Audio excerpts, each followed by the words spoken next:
Mums ir Immanuels Kants. Mēs vēlāk lasīsim Kantu. Un viņš cenšas noskaidrot, kas ir realitāte. Kā mēs uztveram realitāti. Un viņa risinājums ir šāds. Viņš uzskata, ka pasaule dalās realitātē pašā, ko sauc par nomenu. Nomena vienkārši nozīmē lietas pašas par sevi.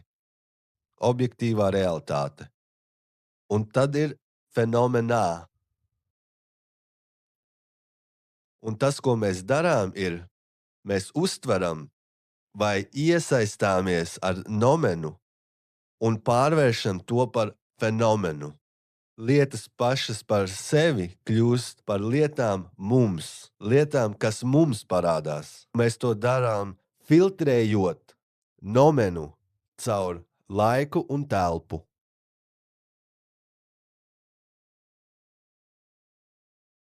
Mūsu smadzenes ir veidotas tā, lai mēs uztvertu garīgo un pārvērstu to par materiālo.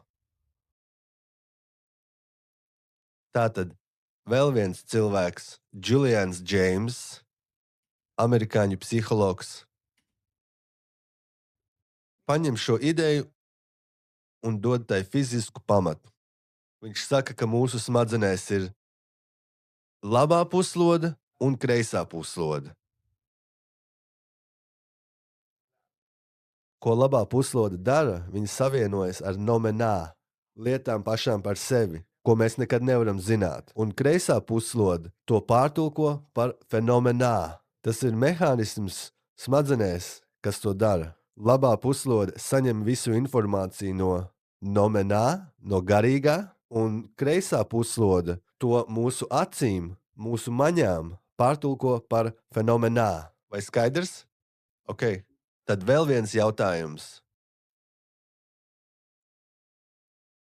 Tad vēl viens jautājums. Kas ir nomenā? Tas ir jautājums, ar ko mistiķi un mūki ir cīnījušies visu cilvēces vēsturi. Mēs nekad nevaram aprakstīt nomenā, jo tas ir ārpus telpas un laika. Tas ir ārpus mūsu spējas to aprakstīt. Tādēļ es varu jums to izskaidrot tikai metaforiski. Nomenā patiesībā ir apziņa. Apziņa nāk no enerģijas vibrācijām. Visums ir vibrācijas. Vibrācijas nes informāciju. Informācija kļūst par apziņu. Metaforiski mēs sakām, ka ir avots, ko sauc par monādi. Viens. Visuma centrs. Dievs. Un monāde darbojas caur elpošanu, emanāciju. Un tas rada vibrācijas visā visumā. Monāde ieelpo un izelpo, un tas ir visuma pamats. Šie vibrāciju lauki.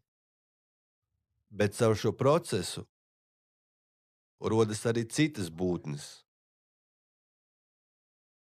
Mēs tās saucam par diādēm. Tās ir visuma pamatstruktūra, un tad diādes rada vēl citus spēkus.